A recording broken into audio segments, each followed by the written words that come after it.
காலபுருஷனுடைய 4வது ராசி. லட்சியத்தை நோக்கி ஓடிக்கிட்டே இருப்பாங்க. ஒரு அன்பான குணம், தன்மையான குணம். இவங்கள மாதிரி யாருமே அன்பாக இருக்க முடியாது. குடும்பத்து மேலே நிறைய கேரோட லவ்வோட இருப்பாங்க. இதுதான் கடகத்தோட ஸ்பெஷலி. எல்லாத்துலேயும் எந்த ஒரு விஷயத்துலேயும் தப்பே பண்ண மாட்டாங்க. தன்னம்பிக்கையை எப்பவுமே விட மாட்டாங்க. யார் சொன்னாலும் கேட்பாங்க. ஆனால் கடைசி முடிவு எடுக்கிறது கடகமாக தான் இருக்கும். தன்னம்பிக்கையோட ஓடிக்கிட்டே இருப்பாங்க. விடாமுயற்சி விஸ்வரூபம் எடுக்கும் அப்படிங்கிறத கடகம் முழுசாக புரிஞ்சுக்கிட்டவங்க. உங்களுக்கு இந்த 2026 எப்படி இருக்க போகுது, அதாவது அந்த 2026ஓட குரு பெயர்ச்சி உங்களுக்கு என்னென்ன பலன்களை கொடுக்க போகுது அப்படிங்கிறத பார்க்கலாமா? கடகராசியை பொறுத்த வரைக்கும் ராசியாதிபதி சந்திர பகவான் அப்படின்னு சொல்கிறோம். அந்த ராசி மேலே குரு பகவான் உச்சம் பெறுறாரு. கடகத்தில் தான் உச்சம், அதாவது கடகத்தில் தான் குரு உச்சமே பெறுவார். அப்போது கடகராசிக்காரர்களுக்கு குரு பகவான் யார் அப்படின்னு பார்க்கும்போது 9ஆம் இடம் அப்படிங்கிற பாக்கியஸ்தானம். பூர்வ புண்ணிய ஜென்மத்தினுடைய தெய்வீக தொடர்புகள், மகான்களினுடைய தொடர்புகள், தொட்ட குறை தெய்வ வழிபாடுகள், இது எல்லாமே ரோகாதிபதியாக வர்ற கடன் எதிரி, நோய்க்கு வழக்குரியவராக 9க்குரிய பாக்கியாதிபதியாக வர்றதுனால அந்த பாக்கியஸ்தானம் அதிகமாக இவங்களுக்கு பலன் தரக்கூடிய அமைப்பில் இருக்குது. ஆக கடகத்தில் எந்த நட்சத்திரத்தில் பிறந்திருந்தாலும் குரு அப்படிங்கிறது அவங்களுக்கு நிறைய நன்மைகளை கொடுக்க கடமைப்பட்டவராக இருப்பார். காரணம், குரு பகவானினுடைய பூரணமான அனுகூலத்தை பெற தகுதியானவர்கள் கடகராசிக்காரர்கள் அப்படின்னு நிறைய பேர் மகான்கள், சித்தர்களினுடைய வழிபாடுகள், அவர்களினுடைய ஜீவ சமாதி, அவர்களினுடைய ஜீவ ஐக்கியம், அவங்களினுடைய பிறப்பு எல்லாமே பார்த்தீங்கன்னா அந்த கடகத்திற்குள்ளே தான் பெரும்பான்மையாக நடக்கும். ஆக கடகம் அப்படிங்கிறது உங்களுக்கு சந்திரனுடைய அம்சம் மட்டுமல்ல, குருவினுடைய உச்சம் பெறக்கூடிய ஒரு நல்ல அமைப்பு. அந்த காலச்சக்கரத்திற்கு 4ஆம் வீடு அப்படின்னு சொல்லுவோம். ஒரு மனிதனுடைய வீடு, மனை, வாகனம், இது எல்லாவற்றிற்கும் மேலாக மனுஷனாக அவன் உருவெடுப்பதற்கு காரணமே அந்த தாயினுடைய முழு அமைப்பு. யோகம், பாசம், கருணை, இது எல்லாமே அந்த கடகத்தை சொல்லக்கூடிய ஒரு ராசியாக இருக்குது. எல்லாரையுமே அனுமதிக்கக்கூடிய ஒரு மனசு இருக்கிறதுனால நிறைய மனரீதியான போராட்டங்களை கடகராசிக்காரங்க சந்திச்சுட்டு இருந்தாங்க. அஷ்டம சனி நடந்த காலகட்டங்களில் இப்போது அஷ்டம சனியும் அவங்களுக்கு நிவர்த்தியான ஒரு வருஷமாக 2026 முழுமையாக உட்காந்துருக்காங்க. அது திருக்கணிதப்படி ஒரு வருஷம் முடிஞ்சிருந்தாலும் கூட வாக்கிய பஞ்சாங்கத்தின்படி மார்ச் மாதம் 6ஆம் தேதி உங்களுக்கு அஷ்டம சனி விடுபட்டதா சொல்லப்படுது. அப்போ கடகராசிக்காரர்களுக்கு ஒரு அஷ்டம சனி விடுபட்ட இந்த வருஷத்தினுடைய அந்த மத்தியில் 2026 ஜூன் மாதத்தில் 9ஆம் தேதி இரவு 1:50 மணிக்கு திங்கட்கிழமை சரியாக அந்த 1:50க்கு குரு பகவான் மிதுனத்தை விட்டு உங்கள் ராசி மேலே ஜென்ம குருவாக உச்சம் பெற போகிறாரு. அதில் 9 மாதங்கள் அந்த உச்ச குருவினுடைய அமைப்பு இருக்கும் பொழுது அக்டோபர் மாதம் 31ஆம் தேதி கடகத்தை விட்டு சிம்மத்திற்கு அதிசாரமாக போய் திரும்ப 24 ஜனவரியில் சிம்மத்தை கடகத்திற்கு மறுபடியும் வருவார். அப்போ கூடுமானவரை ஒரு 9 மாதங்கள் அந்த குருவனினுடைய உச்ச அமைப்பு உங்களுக்கு கிடைச்சிருது. அந்த அதிசாரம் இடையில போயிட்டு வந்தாலுமே ஓராண்டு இருக்கக்கூடிய குருவினுடைய அமைப்புகளில் ஒரு 9 மாதமாவது உங்களுக்கு முழுமையான பலன்கள் கடகராசிக்காரர்களுக்கு கிடைக்கும். ஆனால் ஜென்மத்தில் குரு வராத ஐயா தன்னோட பாடலில் சொல்கிறாரு, ஜென்மத்தில் குரு வந்தபோது கோதாண்ட பாணி வீரன் கொற்றவனே குடியேறி போகச் செய்தான் அப்படின்னு சொல்கிறாரு. அப்போது ராமபுரான் வனவாசம் போனது இது எல்லாமே ஜென்மத்தில் குரு வரும்போது தான். அதுக்கப்புறம் தேவையில்லாத அரசர் பயம், மன்னர்களால், அதாவது மன்னர் இன்னைக்கு இருக்கக்கூடிய அரசாங்க விஷயத்தில் சில தண்டனைகள் ஆட்படுது, தேவையில்லாத கெட்ட பேரெல்லாம் உருவாகுது. அது இதனால தான். கடகராசியில் அப்படின்னா படிப்பில் ஒரு நல்ல உயர்வு கிடைக்கக்கூடிய ஒரு நல்ல வாய்ப்புகள் கடகராசிக்காரர்களுக்கு கிடைக்கும். பூர்வ புண்ணிய பந்தம் அப்படின்னு சொல்லுவாங்க. பூர்வீக இடத்துல ஒரு வீடோ இடமோ பொருளோ அமைக்கணும், அந்த இடத்துல ஒரு வழக்கு இருந்தது, அது நிவர்த்தி ஏற்படணும் அப்படின்னு நினைக்கக்கூடியவர்களுக்கு ஒரு நல்ல வாய்ப்புகள் உண்டாகும். அதே மாதிரி பெண்களுக்கு இந்த வருஷத்துல அந்த திருமணமான அமைப்புகள் அப்படின்னு சொல்லுவோம். பொதுவாக குருவினுடைய பார்வை 5ஆம் இடத்தை பார்த்து புத்திரஸ்தானத்தை கொடுக்கும் அப்படின்னா களத்திர பாகவும் நல்ல வலுவாக இருக்கும். ஏற்கனவே திருமணம் முடிந்தவர்களுக்கு நல்ல தாய்மை அப்படிங்கிற ஒரு அமைப்பை பெறணும் அப்படின்னு சொன்னால், ஆண்கள் நல்ல ஒரு தகப்பனார் அப்படிங்கிற அந்த உயர்வு பெறணும் அப்படின்னு சொன்னால் அதுக்கு குருவினுடைய பார்வை ரொம்ப ரொம்ப அவசியம். அப்போ குருவோட பார்வை 5ஆம் இடத்தை பார்க்குது. கடகத்திலிருந்து நேர் பார்வை அப்படியே மகரத்தை அந்த 7ஆம் இடத்தை குரு பார்ப்பாரு. அந்த 7ஆம் இடம்தான் பார்ட்னர்ஷிப். ஒரு காதலை 5ஆம் இடத்தை குரு பார்த்து அது வெளிப்படுத்தணும் அப்படின்னு சொல்லக்கூடிய ஒரு தன்மை கணவன் மனைவிக்கிடையே கருத்து வேறுபாடுகளை நீர்க்கக்கூடிய ஒரு தன்மை. நீண்ட காலமாக தடைப்பட்ட திருமண வாய்ப்புகளை நடத்தக்கூடிய ஒரு பாக்கியம். 2, 7, 9 வரும்போது தான் 11 வரும்போது தான் வியாழ நோக்கம் அப்படின்னு சொல்கிறோம். அப்படின்னு சொன்னாலுமே 7ஆம் இடத்தை குரு பார்த்தாலும் சரி, 7க்கு உடையவரை குரு பார்த்தாலும் சரி, இவங்களுக்கு திருமண அமைப்புகள் நடக்கும் அப்படின்னு சொல்லுவாங்க. அப்போ 7க்குடைய சனி பகவான கடகராசிக்கு 7க்குடையவனா லக்னத்திற்கு என்ன அப்படிங்கிறது சுய ஜாதக லக்னத்தை பொறுத்து மாறும். உதாரணமாக இப்போ மிதுன லக்னம் கடகராசி அப்படின்னா மிதுன லக்னத்திற்கு 7க்குடையவர் குருவாக வருவார். அந்த மாதிரி அந்த லக்னத்திற்கும் 7க்குடையவனை குரு பார்க்கும்போது இவங்களுக்கு திருமண அமைப்புகளை நல்ல முன்னேற்றங்கள் கிடைக்கும். பேச்சுவார்த்தை சடனாக முடியும். நீண்ட காலமாக தடைப்பட்டு அதை பேசி நின்றுக்கிட்டு இருக்கு அப்படின்னு சொல்லக்கூடிய விஷயங்கள் எல்லாமே நடக்கும். பார்ட்னருக்கு இடையில இருக்கக்கூடிய கருத்து வேறுபாடுகள், தொழில் பார்ட்னருக்கு இடையே இருக்கக்கூடிய கருத்து வேறுபாடுகள் நிவர்த்தி விடவும், 2 குடும்பங்களுக்கு இடையில இருக்கக்கூடிய சம்பந்திங்களுக்கு நட்பு நாள் பிரிந்த தம்பதிகள் திரும்ப ஒன்று கூடுவாங்க. பேச்சுவார்த்தைகளுக்கு திரும்ப வருவாங்க. நீண்ட காலமாக கோர்ட்டு கேஸு வழக்கு பிரச்சனையில் இருக்கவங்களுக்கு ஒரு தீர்வுகள் கிடைக்கும். அதே மாதிரி எதிர்ப்புகள் எல்லாமே இந்த காலகட்டத்தில் குறையும். எதிரிகள் சரணாகதி அடைவார்கள் அப்படின்னு சொல்லக்கூடிய சூழல்கள் உருவாகும். நட்புகள், புதிய நட்புகள், புதிய வருகையால் உங்களினுடைய உயர்வுகள் அப்படிங்கிறது அதிகரிக்கும்.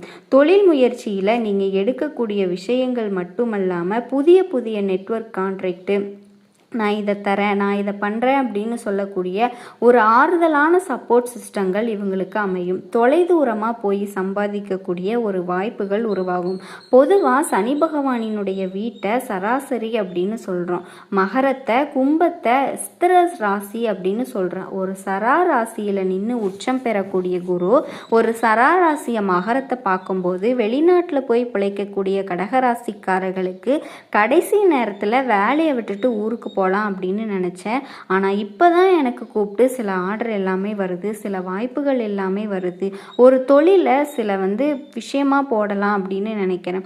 ஒரு இடத்துல இருந்து இன்னொரு இடத்துக்கு மாற்றலாம் அப்படின்னு நினைக்கிறேன். அந்த இடத்த அபிவிருத்தி பண்ணலாம் அப்படின்னு நினைக்கக்கூடிய கடகராசிக்காரர்களுக்கு அபிவிருத்தி பண்ணக்கூடிய வாய்ப்புகள் உருவாகும். 2.5 வருஷ காலமாக அஷ்டம சனியில் முடங்கி போயிருந்த கடகராசிக்காரர்களுக்கு அந்த முடக்கத்தை நிவர்த்தி பண்ணக்கூடிய ஒரு குரு பகவானினுடைய ஒரு பார்வையாக இந்த கடகத்திற்கு 5ஆம் இடத்தையும் 7ஆம் இடத்தையும் பார்க்கறது அருமையான ஒரு அமைப்பையும் கொடுக்குது. ஏன்னா கடகத்திற்கு பாக்கியவான் அப்படின்னு சொல்லக்கூடிய குரு உங்களினுடைய பூர்வ புண்ணியத்தை பார்க்குறாரு. 9க்குடையவன் பூர்வ புண்ணியத்தை பார்க்கறது ரொம்ப ரொம்ப சிறப்பு. 9ஆம் அதிபதி 5ஆம் இடத்தை பார்க்கறது ரொம்ப ரொம்ப சிறப்பு. 5க்குடைய செவ்வாயும் கடகராசிக்கு நல்ல நிலையில் இருந்தால் நிலப்புலன்கள், பூமி, விவசாயம், தோப்பு துறவு அத்தனையுமே இவங்களுக்கு ஜெயிக்கக்கூடிய ஒரு அமைப்பு உருவாகும். அரசியல்வாதிகளுக்கு நல்ல வெற்றி வாய்ப்புகள் உருவாகும். விவசாய நிலம் வச்சிருக்கவங்களுக்கு விவசாயத்தில் நல்ல ஒரு செழிப்புகள் உண்டாகும். பள்ளிகளில் படிக்கக்கூடிய, கல்லூரிகளில் படிக்கக்கூடிய மாணவர்களுக்கு எல்லாமே மனத்திடம் உருவாகும். மன அழுத்தம் நீண்ட நாட்களாக ஆட்பட்ட கடகராசிக்காரர்களுக்கு மன அழுத்தத்தில் இருந்து தீர்வு கிடைக்கக்கூடிய ஒரு அமைப்பை அந்த 5ஆம் இடம் அப்படிங்கிறது புத்திசாலித்தனத்தை கொடுக்கும். மனசில் உட்கார்ந்து இருக்கிறதுனால திடகாத்திரமான சிந்தனைகளை கொடுப்பாரு. மன தடுமாற்றத்தை மட்டும் கடகராசிக்காரர்கள் செயல்படுத்திடக்கூடாது. மனம் திடமாக இருக்கிறதுக்கு இறை வழிபாடுகளை மேன்மைப்படுத்தும் போது கடகராசிக்காரர்களுக்கு இன்னும் நல்ல பலன்கள் கிடைக்கும். கடகராசிக்காரர்களுக்கு இறை வழிபாடு மேம்பட்டால் இன்னும் நல்லா இருக்கும் அப்படின்னு சொல்கிறேன். கண்டிப்பாக எல்லாமே உங்களுக்கு நல்லது நடக்கிறதுக்கான நிறைய விஷயங்கள் இந்த குரு பயிற்சினால் நடக்க போகுது. வரக்கூடிய வாய்ப்பை கரெக்டாக பயன்படுத்திக்கோங்க. நீடித்த செல்வம் நிலைத்த புகழும் பெற்று வாழ்க வளமுடன். கடகராசி அன்பு சொந்தங்கள் அனைவருக்கும் வணக்கங்க. இந்த வீடியோ பதிவு உங்களுக்கு சாதாரணமாக வந்தது கிடையாதுங்க. உங்கள் வாழ்க்கையில் ஒரு மாற்றம் ஆரம்பிக்க போகுது. அது சத்தமாக இருக்காது, சக்தி வாய்ந்ததாக இருக்க போகுதுங்க. ஆனால் நீங்கள் எடுக்க போகிற ஒவ்வொரு அமைதியான முடிவும் இப்போ உங்களுடைய வாழ்க்கை முழுக்க உங்களோட பாதையே மாற்றி தீருங்க. இது பண விஷயமா, உறவா, இல்லை வேலை சம்மந்தப்பட்ட விஷயமா, இல்லை இது உங்களை உள்ள தடுத்து நிறுத்துகிற ஒரு விஷயத்தை பற்றினதுங்க. இந்த ஒரு இனி வரக்கூடிய 10 நாட்கள் சாதாரணம் இல்லைங்க. எந்த நாட்கள்? இனி இருக்கக்கூடிய வாழ்க்கையில் அடுத்தடுத்து வரக்கூடிய நாட்கள்ங்க. கண்டிப்பாக இந்த வீடியோ பதிவை பாதியில் நிறுத்திடாதீங்க. முக்கியமான உண்மை இன்னும் கொஞ்ச நேரத்தில் வெளிவர போகுதுங்க. இந்த காலகட்டத்தில் சூரியன் கடக ராசிக்காரர்களுக்கு அஷ்டமஸ்தானத்தில் இருக்கிறாரு. அஷ்டமஸ்தானம் அப்படின்னா என்ன? அது அழிவை குறிக்காது, அது மறுபிறப்பை குறிக்குங்க. அது உள்ள நடக்கும் மாற்றத்தை குறிக்கும். இந்த மாற்றம் வெளியில் யாருக்குமே தெரியாது. ஆனால் உங்களோட மனசுக்குள்ள ரொம்ப ஆழமாக நடக்கும். நீங்கள் யாரையாவது பற்றி, ஏன் உங்களை பற்றியே ஒரு கடுமையான உண்மையை புரிஞ்சுக்க போகிறீங்க. அந்த உண்மையை உங்களால் சுலபமாக ஏற்றுக்கொள்ள முடியாமல் இருக்கலாம். ஆனால் அந்த உண்மைதாங்க உங்களை வாழ்க்கையில் அடுத்த கட்டத்திற்கு நகர்த்த போகுது அப்படிங்கிறத மறந்துடாதீங்க. ஒரு விஷயத்தை கவனிங்க. நீங்கள் சமீபத்தில் ஒரு செய்தியை எழுதிட்டு அதை அனுப்பாமல் அழைச்சிருக்கீங்களா? அதாவது மெசேஜ் டைப் பண்ணிவிட்டு அதை டெலீட் பண்ணியிருக்கீங்களா? ஒரு கால் செய்யணும் அப்படின்னு நினச்சிருப்பீங்க, கையை நிறுத்தி இருக்கீங்களா? அது சாதாரணமான தயக்கம் கிடையாதுங்க. அது உங்களோட மனசு ஒரு விஷயத்திலிருந்து மெதுவாக விலக ஆரம்பிச்சிருக்கு அப்படிங்கிறதுக்கான ஒரு அறிகுறி தான் இது. இன்னும் ஆரம்பம் மட்டும்தாங்க. முக்கியமான பகுதி வரப்போகுது. கடகம் சந்திர ராசி, சந்திரனோட மனசை குறிக்கும். அதனால தான் நீங்கள் மற்ற ராசிகளை விட அதிகமாக உணர்ச்சி பூர்வமாக இருப்பீங்க. கடந்த காலத்தில் சின்ன விஷயம் கூட உங்களோட மனசில் ஆழமாக பதிஞ்சிருக்குங்க. ஒரு வார்த்தை மறுபடியும் நினைவுக்கு வந்துக்கிட்டே இருக்கும். ஒரு முகம் மறக்க முயற்சி பண்ணாலுமே மறக்கவே முடியாது. அது காதலாக இருக்கலாம், அது உறவாக இருக்கலாம், அல்லது உங்களுக்கு நம்பிக்கை துரோகம் செஞ்சவங்களாகவும் இருக்கலாம். ஆனால் உண்மை என்னன்னா, இது வெளியில் இருக்கிற பிரச்சனை இல்லைங்க. இது உங்களுக்குள்ளே இருக்கக்கூடிய பற்றுதலோட சோதனை. நீங்கள் இப்போ ஒரு குழப்பம், அந்த மனிதனை பற்றினது கிடையாது. அவரை எங்கே இழந்துருவோமோ அப்படிங்கிற கவலை மட்டும்தாங்க. அதனால தான் செய்ய வேண்டியதை தள்ளி வைக்கிறீங்க, சொல்ல வேண்டியதை உங்களுக்குள்ளேயே அடக்குறீங்க. ஆனால் கவனிங்க, இந்த நிலை உங்களை உடைக்க வரல, உங்களை மாற்ற வருதுங்க. முக்கியமான திருப்பம் இன்னும் 2 நாட்களில் ஆரம்பிக்க போகுது. அந்த முக்கியமான மாற்றம் உங்களோட வாழ்க்கைக்குள்ளே நுழைய போகுது. அது வெறும் உணர்ச்சியாக இருக்காதுங்க, வாழ்க்கை சம்மந்தப்பட்ட ஒரு விஷயமா இருக்கும்.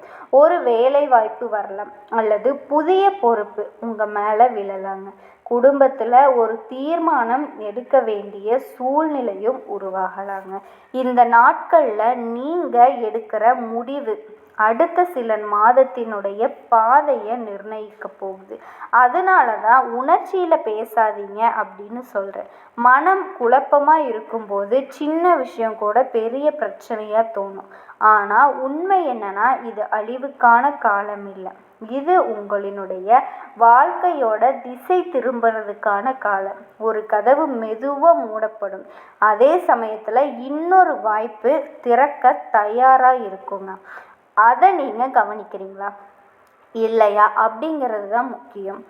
இனி வரக்கூடிய நாட்களில் சில விஷயங்கள் மெதுவாக மாற ஆரம்பிக்கும். அந்த காரியங்கள் சத்தமாக நடக்காது, அது உங்களுக்குள்ள தெளிவு உருவாக ஆரம்பிக்கும். இதுக்கு முன்னாடி உங்களை குழப்பிய விஷயங்கள் இப்போ ரொம்ப ரொம்ப முக்கியம்னே தோணும். நீங்கள் கவனிப்பீங்க, இது எனக்கு உண்மையிலேயே தேவைதானா? அந்த கேள்விதாங்க மாற்றத்தோட முதல் படி. ஒரு உறவு உங்களை விட்டு தூரமாக போகலாம், அல்லது எதிர்பாராத ஒருத்தர் உங்களினுடைய வாழ்க்கைக்குள்ள வரலாம். ஆனால் கவனிங்க, இந்த மாற்றம் வர்றதுக்கு முன்னாடி ஒரு சின்ன சோதனையும் வரும்.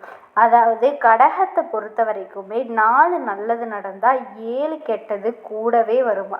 அந்த ஒரு வார்த்தையாக கூட இருக்கலாம், ஒரு சந்திப்பாக இருக்கலாம், அல்லது நீங்கள் எதிர்பார்க்காத ஒரு தகவலாக கூட இருக்கலாங்க. அந்த நொடியில் நீங்கள் அமைதியாக இருக்கீங்களா இல்லை உணர்ச்சி வசப்படுறீங்களா அப்படிங்கிறது தாங்க விஷயமே.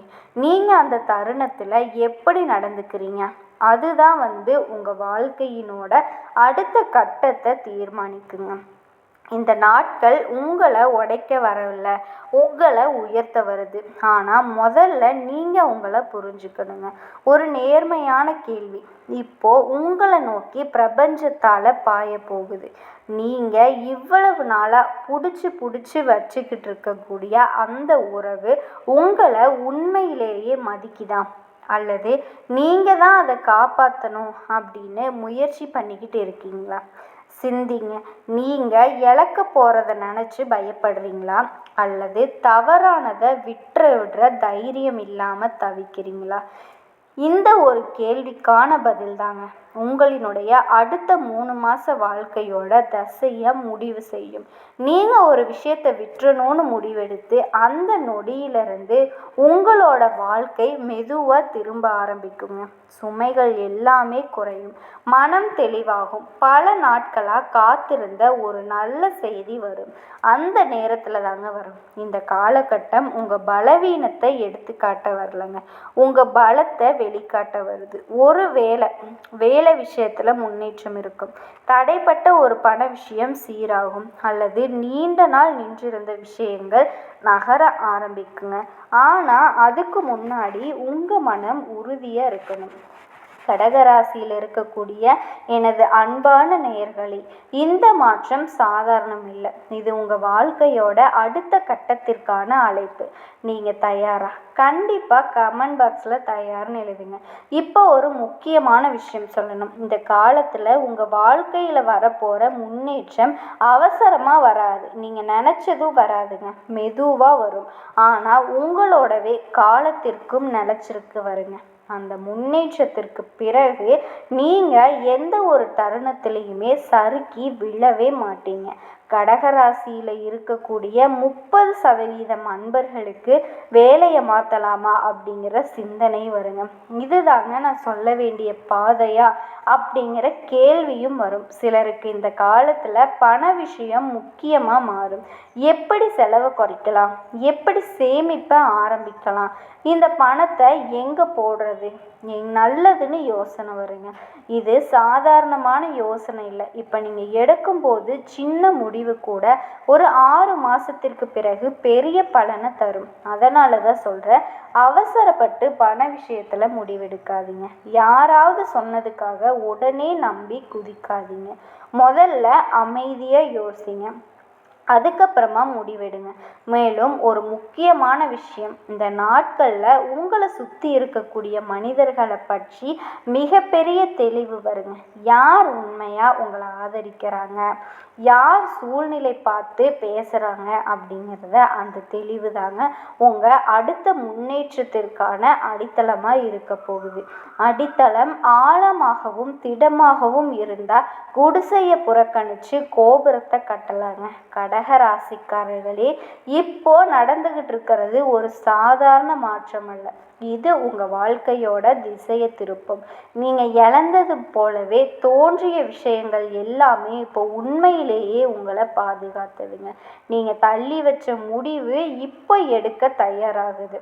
இந்த காலம் உங்களை உடைக்கலைங்க, உங்களை உறுதியானவர்களாக மாற்றி கொண்டிருக்குது. மனம் தெளிவாகும், உறவு வலுவாகும், பணம் சீராகும், பாதை நேராகும். உங்களால் முடிஞ்சால் செவ்வாய்க்கிழமை தோறும் இந்த வேல்மாறலை சொல்லுங்கள். தனித்து வழிநடக்கும் என திடத்து ஒருவலத்து இருபுறத்து மறு கடத்திரவு பகற்று துணையாகும். இதற்கான அர்த்தம் என்னன்னா, இந்த ஜகத்தில் யாரோட துணையோ இல்லாமல் நான் தனியாக நடந்து போயிட்டுருக்கேன். எனக்கு முன்புறத்திலும் பின்புறத்திலும் வலது புறத்திலும் இடது புறத்திலும் நீயே அரணாய் நின்று என்னை காப்பாயின்னு நம்ம முருகன் கிட்ட வேண்டுறதாங்க.